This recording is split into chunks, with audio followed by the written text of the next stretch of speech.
ጤና ይስጥልኝ ዋሽንግተን ዲሲ ከሚገኘው የኢሳት ስቱዲዮ የሰዓቱን ዜና ይዘን ቀርበናል። ምናላቸው ስማቸው ነኝ። ወደ ዝርዝሩ እናልፋለን። በተባበሩት መንግስታት የአሜሪካ አምባሳደር ሳማንታ ፓወር የኢትዮጵያ መንግስት ለእስር የዳረጋቸውን ሁሉንም የፖለቲካ እስረኞች በአስቸኳይ እንዲፈታ ጥሪ ያቀረቡ። ለእስር የተዳረጉና በተለያዩ ሀገራት የሚገኙ የፖለቲካ እስረኞች እንዲፈቱ አሜሪካ የከፈተችውን ዘመቻ በማስተባበር ላይ የሚገኙት አምባሳደሯ ሳማንታ ፓወር ኢትዮጵያ ለእስር የዳረገቻቸውን የፖለቲካ እስረኞች በመፍታት የሀገሪቱ ዜጎች በህገ መንግስቱ የተቀመጡ መብቶቻቸው እንዲከበሩ አሳስበዋል። ለእስር ከተዳረጉ አንደኛ ዓመት የሞላቸው አቶ በቀለ ገርባን ጨምሮ በርካታ የፖለቲካ ሰዎች በእስር ላይ ይገኛሉ። ከኢትዮጵያ በተጨማሪ ግብጽና ጋምቢያ ለእስር የዳረጓቸውን የፖለቲካ እስረኞች እንዲፈቱም አሜሪካ በዘመቻዋ ጠይቃለች። ከአፍሪካውያኑ ሀገራት በተጨማሪ አዘርባይጃን፣ ሶሪያ፣ ዩክሬን፣ ቬኔዙዌላ፣ ኢራን፣ ቻይናና ኩባ ተመሳሳይ እርምጃዎች እንዲወስዱ በመካሄድ ላይ ባለው የአሜሪካ ዘመቻ መጠቀሳቸውን አፍሪካ ኒውስ ዘግቧል።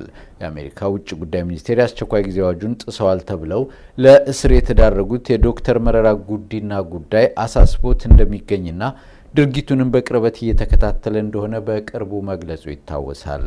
ዜጎች ወደ ኢትዮጵያ ከመጓዝ እንዲቆጠቡ ተደጋጋሚ ማሳሰቢያን ስታወጣ የቆየችው አሜሪካ ባለፈው ሳምንት የሰብአዊ መብት ልኡካን ወደ አዲስ አበባ በመላክ በጉዳዩ ዙሪያ ምክክር ማካሄዱ አይዘነጋም።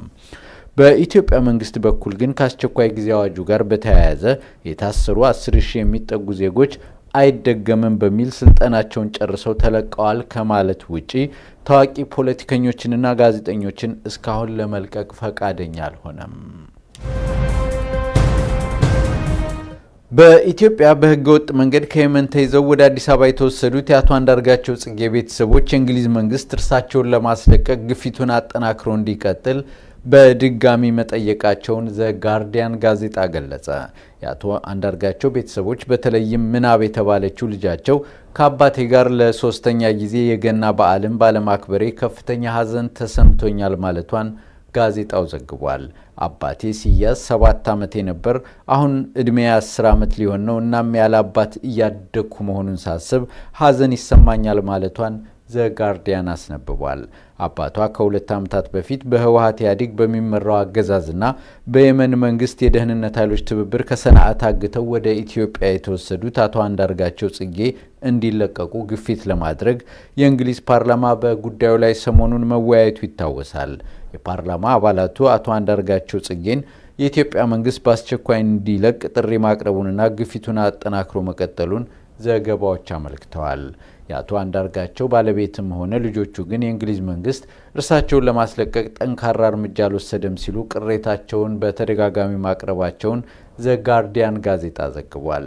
ሪፕሪቭ የተባለው በእንግሊዝ የሚገኘው የሰብአዊ መብት ተሟጋች በበኩሉ አቶ አንዳርጋቸው ጽጌ በኢትዮጵያ እስር ቤት ሰቆቃ እየተፈጸመባቸው ሊሆን እንደሚችልና ያለምንም የህግ ሂደት እስካሁን ድረስ ታጉሮ መቆየታቸው ማብቃት ይኖርበታል ሲል ቅሬታውን አሰምቷል። በእንግሊዝ የፓርላማ አባላት ሳይቀር ተቃውሞ እየደረሰበት ያለው የብሪታንያ የውጭ ጉዳይ ሚኒስቴር ግን አቶ አንዳርጋቸው ጽጌ ጉዳያቸው በህግ እንዲታይ እንዲሁም ተንከባካቢና አማካሪ እንዲጎበኛቸው ጥረት ሲያደርግ መቆየቱን እየገለጸ ይገኛል። የኢትዮጵያው ጠቅላይ ሚኒስትር አቶ ኃይለማርያም ደሳለኝ የግብጽ ተቋማት የተቃዋሚ ቡድኖችን ይረዳሉ ሲሉ እንደገና መወንጀላቸውን በሀገሪቱ የሚታተመው ዴይሊ ኒውስ ዘገበ። ጠቅላይ ሚኒስትር ኃይለማርያም የግብጽ ተቋማት ኢትዮጵያን ለማተራመስ የተቃዋሚ ቡድኖችን ይረዳሉ ሲሉ እንደገና ክስ ያቀረቡት አልሙቅላባ በተባለ የአልጀዚራ ፕሮግራም ላይ ጥያቄ ቀርቦላቸው ሲመልሱ ነው። እንደ አቶ ኃይለማርያም ገለጻ የግብጽ ተቋማት የኢትዮጵያን አሸባሪዎች በማስጠጋትና ገንዘብ በመደገፍ እየረዱ ይገኛሉ። አቶ ኃይለማርያም ግብጽ እንደ ኦሮሞ ነጻነት ግንባር ያሉ አሸባሪ ቡድኖችን በመርዳቷ ኢትዮጵያ ለአለመረጋጋቷ ምክንያት ነው ማለታቸውን አልጀዚራን ጠቅሶ ዴይሊ ኒውስ ዘግቧል።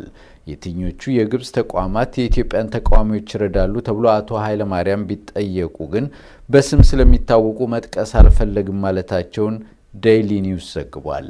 የግብጽ መንግስት ከኢትዮጵያ በተደጋጋሚ የሚቀርበውን ውንጀላ ሲያስተባብል መቆየቱ ቢታወቅም አቶ ኃይለማርያም ለሀገሪቱ መንግስት በጉዳዩ ላይ አፋጣኝ ምላሽ እንደሚፈልጉ መግለጻቸውን ቀጥለዋል። አቶ ኃይለማርያም በኢትዮጵያ የተቀሰቀሰውን ህዝባዊ ተቃውሞ አንዴ የመልካም አስተዳደር ችግር፣ ሌላ ጊዜ የወጣቶች ስራ አጥነት፣ ሲያሻቸው ደግሞ የአመራር ብቃት ማነስ ሲሉ መቆየታቸው ይታወሳል። በኢትዮጵያ የተከሰተው ህዝባዊ ተቃውሞ በሀገሪቱ ካለው የአንድ ብሔር የበላይነትና አድሏዊ አስተዳደር ጋር የተያያዘ መሆኑንና የስርዓት ለውጥ ማስፈለጉን ተቃዋሚዎች በተደጋጋሚ ሲገልጹ ቆይተዋል። በመጨረሻም ከምድር አንስቶ 3 ቢሊዮን የብርሃን ዓመት ርቀት ላይ 6 የሬዲዮ ሞገድ ፍንጣቂዎች መታየታቸው ከሌላ ያልታወቁ አካላት ግንኙነት ለማድረግ እየሞከሩ ሊሆን እንደሚችል ግምት ማሳደሩን ዴይሊ ሜል ተመራማሪዎችን ጠቅሶ ዘገበ። ከዚህ ቀደምም 11 የሬዲዮ ሞገድ ፍንጣቂዎች ከተመሳሳይ ራቅ ያለ ስፍራ ላይ መታየታቸውንና የዚህ የኃይል ምንጭ ምን እንደሆነ አለመታወቁንም ዘገባው አመልክቷል። የሬዲዮ ሞገዶቹ ፍንጣቂዎች ሞንትሪያል በሚገኘው የኤምሲጊል ዩኒቨርሲቲ ተመራማሪዎች መገኘታቸውን ለማወቅ ተችሏል። በምዕራብ ቨርጂኒያ ግዛት በተተከለው ግዙፍ ቴሌስኮፕ የታዩት የሬዲዮ ሞገድ ፍንጣቂዎች ምናልባትም ከሌሎች ሕይወት ካላቸው ፍጡራን የተላከ ሊሆን እንደሚችልና ከመሬት ጋር ግንኙነት ለማድረግ እየሞከሩ ሊሆን እንደሚችል መላምትን አሳድሯል። ተመራማሪዎቹ በግዙፉ ቴሌስኮፕ በጥልቅ ውሃ ውስጥ እጅግ ከጠለቀ ስፍራ በተደጋጋሚ ማየታቸው ትኩረታቸውን እየሳበ በመምጣቱን ዴይሊ ሜል ዘግቧል። ስትከታተሉ የቆያችሁት የኢሳት የዕለቱ ዜና ይሄው ነበር። ምናላቸው ስማቸው ነኝ። በደህና ቆዩ።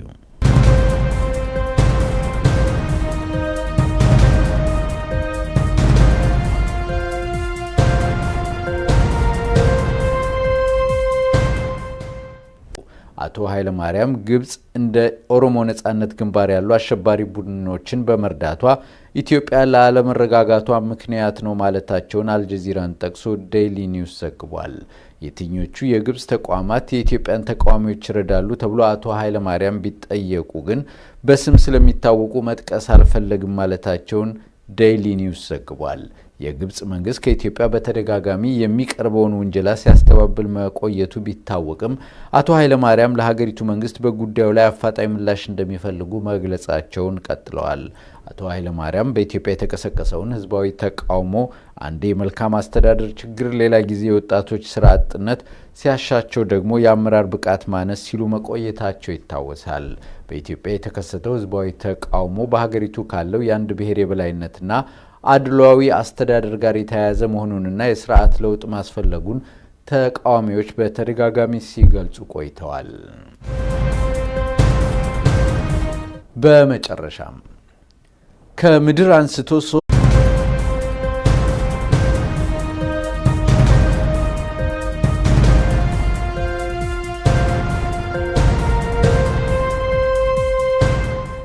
ጤና ይስጥልኝ። ዋሽንግተን ዲሲ ከሚገኘው የኢሳት ስቱዲዮ የሰዓቱን ዜና ይዘን ቀርበናል። ምናላቸው ስማቸው ነኝ። ወደ ዝርዝሩ እናልፋለን። በተባበሩት መንግስታት የአሜሪካ አምባሳደር ሳማንታ ፓወር የኢትዮጵያ መንግስት ለእስር የዳረጋቸውን ሁሉንም የፖለቲካ እስረኞች በአስቸኳይ እንዲፈታ ጥሪ ያቀረቡ። ለእስር የተዳረጉና በተለያዩ ሀገራት የሚገኙ የፖለቲካ እስረኞች እንዲፈቱ አሜሪካ የከፈተችውን ዘመቻ በማስተባበር ላይ የሚገኙት አምባሳደሯ ሳማንታ ፓወር ኢትዮጵያ ለእስር የዳረገቻቸውን የፖለቲካ እስረኞች በመፍታት የሀገሪቱ ዜጎች በህገ መንግስቱ የተቀመጡ መብቶቻቸው እንዲከበሩ አሳስበዋል። ለእስር ከተዳረጉ አንደኛ ዓመት የሞላቸው አቶ በቀለ ገርባን ጨምሮ በርካታ የፖለቲካ ሰዎች በእስር ላይ ይገኛሉ። ከኢትዮጵያ በተጨማሪ ግብጽና ጋምቢያ ለእስር የዳረጓቸውን የፖለቲካ እስረኞች እንዲፈቱም አሜሪካ በዘመቻዋ ጠይቃለች። ከአፍሪካውያኑ ሀገር ሪፕሪቭ የተባለው በእንግሊዝ የሚገኘው የሰብአዊ መብት ተሟጋች በበኩሉ አቶ አንዳርጋቸው ጽጌ በኢትዮጵያ እስር ቤት ሰቆቃ እየተፈጸመባቸው ሊሆን እንደሚችልና ያለምንም የህግ ሂደት እስካሁን ድረስ ታጉሮ መቆየታቸው ማብቃት ይኖርበታል ሲል ቅሬታውን አሰምቷል። በእንግሊዝ የፓርላማ አባላት ሳይቀር ተቃውሞ እየደረሰበት ያለው የብሪታንያ የውጭ ጉዳይ ሚኒስቴር ግን አቶ አንዳርጋቸው ጽጌ ጉዳያቸው በህግ እንዲታይ እንዲሁም ተንከባካቢና አማካሪ እንዲጎበኛቸው ጥረት ሲያደርግ መቆየቱን እየገለጸ ይገኛል። የኢትዮጵያው ጠቅላይ ሚኒስትር አቶ ኃይለማርያም ደሳለኝ የግብጽ ተቋማት የተቃዋሚ ቡድኖችን ይረዳሉ ሲሉ እንደገና መወንጀላቸውን በሀገሪቱ የሚታተመው ዴይሊ ኒውስ ዘገበ። ጠቅላይ ሚኒስትር ኃይለማርያም የግብጽ ተቋማት ኢትዮጵያን ለማተራመስ የተቃዋሚ ቡድኖችን ይረዳሉ ሲሉ እንደገና ክስ ያቀረቡት አልሙቅላባ በተባለ የአልጀዚራ ፕሮግራም ላይ ጥያቄ ቀርቦላቸው ሲመልሱ ነው። እንደ አቶ ኃይለማርያም ገለጻ የግብጽ ተቋማት የኢትዮጵያን አሸባሪዎች በማስጠጋትና ገንዘብ በመደገፍ እየረዱ ይገኛሉ። ተጠናክሮ እንዲቀጥል በድጋሚ መጠየቃቸውን ዘ ጋርዲያን ጋዜጣ ገለጸ። የአቶ አንዳርጋቸው ቤተሰቦች በተለይም ምናብ የተባለችው ልጃቸው ከአባቴ ጋር ለሶስተኛ ጊዜ የገና በዓልን ባለማክበሬ ከፍተኛ ሐዘን ተሰምቶኛል ማለቷን ጋዜጣው ዘግቧል። አባቴ ሲያዝ 7 ዓመቴ ነበር። አሁን እድሜ 10 ዓመት ሊሆን ነው። እናም ያለ አባት እያደግኩ መሆኑን ሳስብ ሐዘን ይሰማኛል ማለቷን ዘ ጋርዲያን አስነብቧል።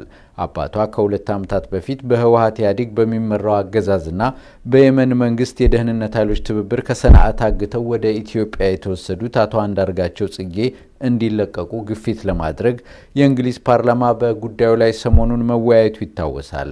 የፓርላማ አባላቱ አቶ አንዳርጋቸው ጽጌን የኢትዮጵያ መንግስት በአስቸኳይ እንዲለቅ ጥሪ ማቅረቡንና ግፊቱን አጠናክሮ መቀጠሉን ዘገባዎች አመልክተዋል።